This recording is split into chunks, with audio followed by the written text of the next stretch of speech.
अरे मैजिस्टर साहब, क्या बात है, आज हमारे ऑफिस में आ गए।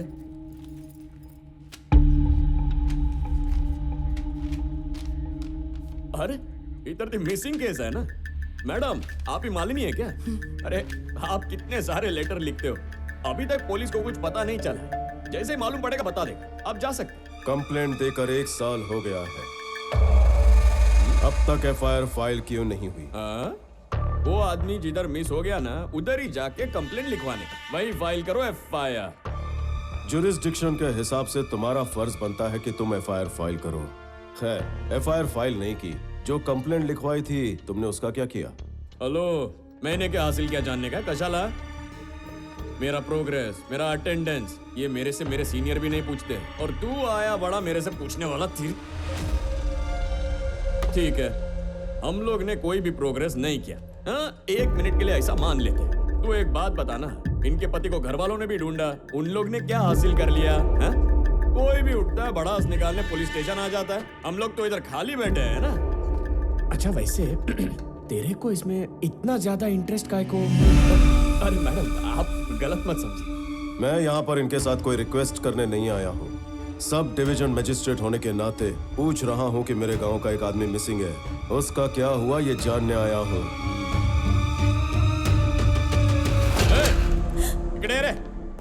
साहब, कोई सुरेंद्र नाम का आदमी है, पूरे गांव में उधारी लेके भाग गया है।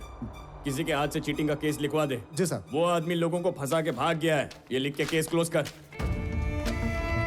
जो आएगा उसको जवाब देता रहूंगा ना, तो 24 घंटे भी कम पड़ जाएंगे। निकलो, हाँ निकलो निकलो, दावत नहीं है घर जाने का। आज ठीक क्या लाइफ हो गई है, कोई भी ऐरा गहरा आता है और जवाब मांगने लगता है। क्या दिन आ गए।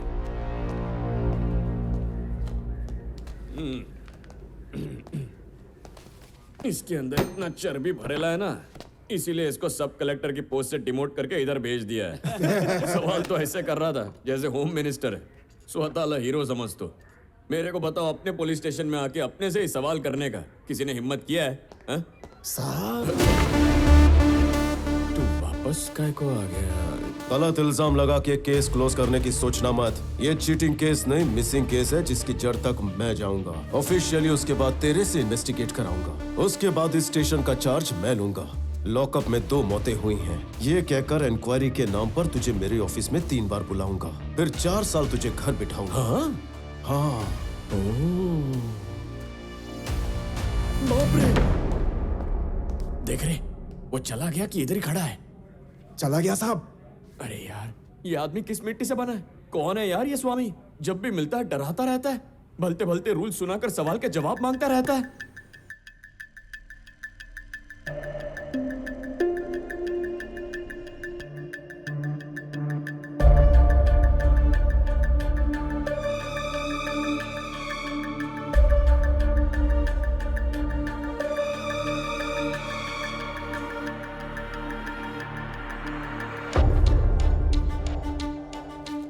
ये है वर्मा।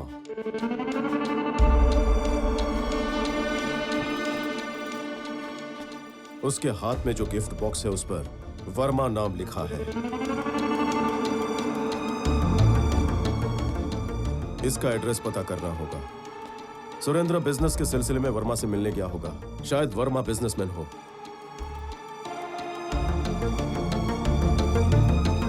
सुनो, घर में कोई पुराना कैलेंडर है? वेरी गुड, जाकर लेकर आओ।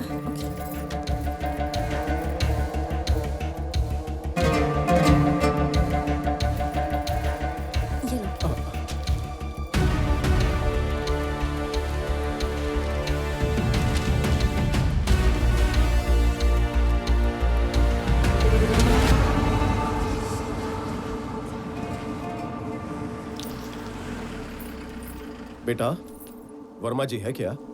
वो घर पर नहीं है। क्या आप पापा के फ्रेंड हैं? कौन हो तुम? यहाँ क्यों आया? मतलब सुरेंद्र तुम्हारे करीबी हैं। घर से मेरे बेटे से मिलने के लिए निकला था, तब से कहीं दिखाई नहीं दे रहा है। इतना ही ना? ये भी बहुत पुरानी बात बता रहे हो। इतना लंबा सफर किया और कोई फायदा नहीं हुआ। मेरे बेटे को दुबई गए काफी दिन हो गए, और वैसे भी मेरे बेटे का कोई सुरेंद्र नाम का फ्रेंड नहीं है। तो ये क्या है? आपका बेटा ही है ना? आपके बेटे के पास जो खड़ा है उसका नाम सुरेंद्र है। क्या ये एक दूसरे को जानते नहीं? हो सकता है, तो क्या? आप कुछ छुपा रहे हैं। हाँ, छुपा रहा हूँ। समझ में आ गया ना? जाओ यहाँ से, जाओ। तुम क्या देख रही हो? हाँ, चलो अंदर चलो।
ठीक है, इंक्वायरी करके बताता हूँ।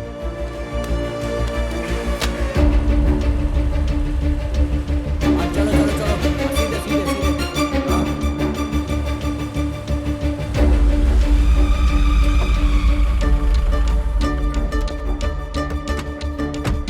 नमस्ते सर। हाँ, नमस्ते। आपने जो डिटेल्स मांगी थी वो इसमें है। क्या मैं 2 मिनट दूँ? ठीक है, तुम इधर आओ।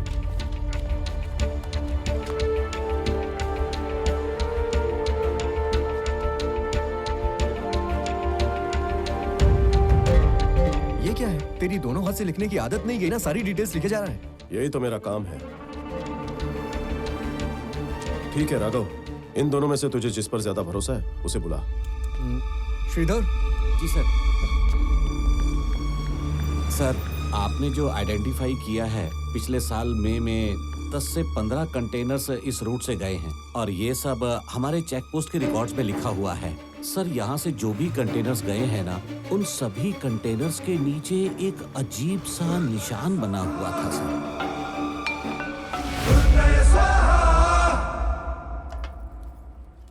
अरे माँ जी, आपने घी मंगाया था ना, ये लीजिए। अरे आनंद, आजा बैठ, गरम गरम खा ले। अरे नहीं भैया, अभी मुझे बहुत काम है। आपको क्या है भैया, जायदाद है, अच्छी नौकरी है। जब मैं भी सेटल हो जाऊंगा ना तो बिल्कुल आप ही की तरह बैठ के खाऊंगा। चलता हूँ। अरे खाना खाने में और सेटल होने में क्या संबंध है? संबंध है भैया। ये भी पागल है। क्यों पिताजी, बहुत टेंशन में लग रहे हो?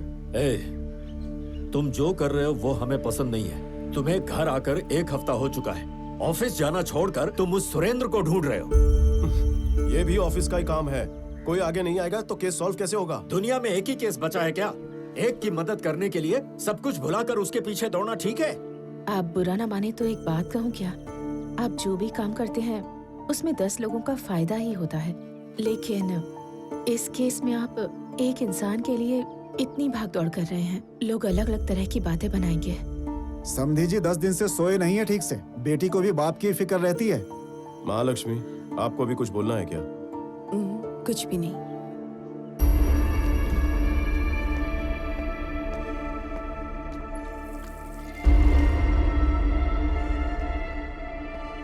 एक बात समझ लीजिए, मैं सिर्फ मालिनी के हस्बैंड के लिए यहाँ पर इतने दिन से नहीं घूम रहा हूँ।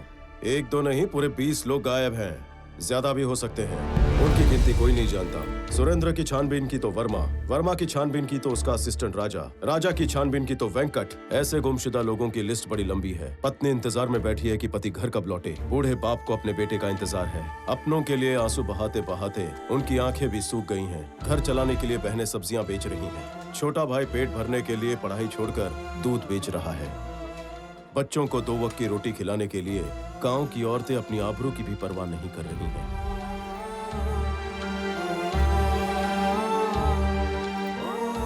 हमारा बेटा सब कुछ था, उसे ढूंढने गए तो इन्होंने अपना पैर खो दिया। बात सिर्फ इतनी ही नहीं है। ये 20 लोग जो लापता हुए हैं वो हमारे ही गांव या जिले से हैं। चंदन की स्मगलिंग के चक्कर में ये लोग गायब किए गए हैं। इस बात के पूरे सबूत हैं मेरे पास, इसलिए मैं केस की तह तक जाना चाहता हूँ। एक हफ्ते से आप मुझे नहीं देख पा रहे हैं तो आपको तकलीफ हो रही है। तो सोचिए उन पर क्या बीत रही है जिनके अपने महीनों से गायब है। पति के लिए पत्नी, बेटे के लिए माँ बाप, बाप के लिए बेटा बेटी महीनों से इंतजार कर रहे हैं। उन सब के लिए मैं ये सब कर रहा हूँ। मेरे पास जितने सबूत है मैं पुलिस को देने जा रहा हूँ। वही केस को आगे बढ़ाएगी। मैं इसमें नहीं पढ़ूंगा, ठीक है ना? अब तो खुश हो? ठीक है। मैं आपसे नहीं अपने बेटे से बात कर रहा हूँ।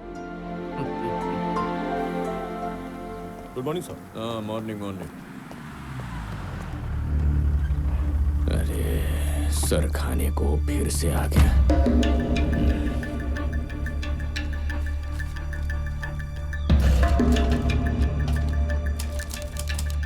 अरे पहले कौन से केस के लिए आए थे और अभी ये कौन सा केस कर रहे हो? ग्रेट। आपने सोचा होगा चंदन की स्मगलिंग की बात करेंगे तो मैं सीरियस हो जाऊंगा, है ना? आपको ये कहानी का आइडिया ये पेड़ों को देख कर आया होगा, है ना? आपके जितना स्मार्ट नहीं हूँ लेकिन मैं भी शार्प है। हाँ, ये कोई कहानी नहीं, सच है। क्या सच है? हाँ? अरे वो चेक पोस्ट के रजिस्टर में ग्रेनाइट लिखा हुआ है ना, तो चंदन के बारे में काहे को पूछ रहे हैं? तिरुपति में ग्रेनाइट नहीं है। तुम ही बताओ कि ग्रेनाइट हमारे इलाके में मिलता है क्या? सच्चाई ये है कि दूसरे राज्यों से आने वाला ग्रेनाइट चेन्नई में एक्सपोर्ट किया जाता है। यहाँ के चेक पोस्ट में वर्मा के कंटेनर की एंट्री की गई है, मतलब माल मंगलुरु पोर्ट उतरा, यानी यहाँ के लोग माल लेकर मंगलुरु पोर्ट गए और वापस नहीं आए। चलो आपकी बात मान लेते हैं, लेकिन जो सुरेंद्र मिसिंग है उसका वो कंटेनर की लिस्ट से क्या संबंध है? मतलब वर्मा का बच्चा सुरेंद्र के साथ मिलकर स्मगलिंग कर रहा है? गलत सोच रहे हैं आप। अगर ऐसा होता तो उन लोग के अलावा बाकी लोग भी मिसिंग होने चाहिए ना। उनके घर वाले क्यों नहीं आए? वो लोग क्यों चुप बैठे हैं? मेरे पुलिस स्टेशन में कंप्लेंट देने के लिए उनमें से कोई भी क्यों नहीं आया? उनका कोई एड्रेस है आपके पास? सॉरी सर, इससे ज्यादा डिटेल्स नहीं है। सुरेंद्र का चीटिंग केस नहीं है, मिसिंग केस है। ये मुझे प्रूफ करना था जो मैंने किया। अगर ऑफिशियली आपको मेमो चाहिए तो भेज दूंगा। नहीं, जरूरत नहीं है। वो मेमो बिमो हमको नहीं चाहिए। आपका ये मिसिंग केस एकदम सीरियसली लेगा। गड़बड़े मुरली, मालिनी से लेके माल तक सारा लिंक बिठा रही है। इसका कुछ करना पड़ेगा।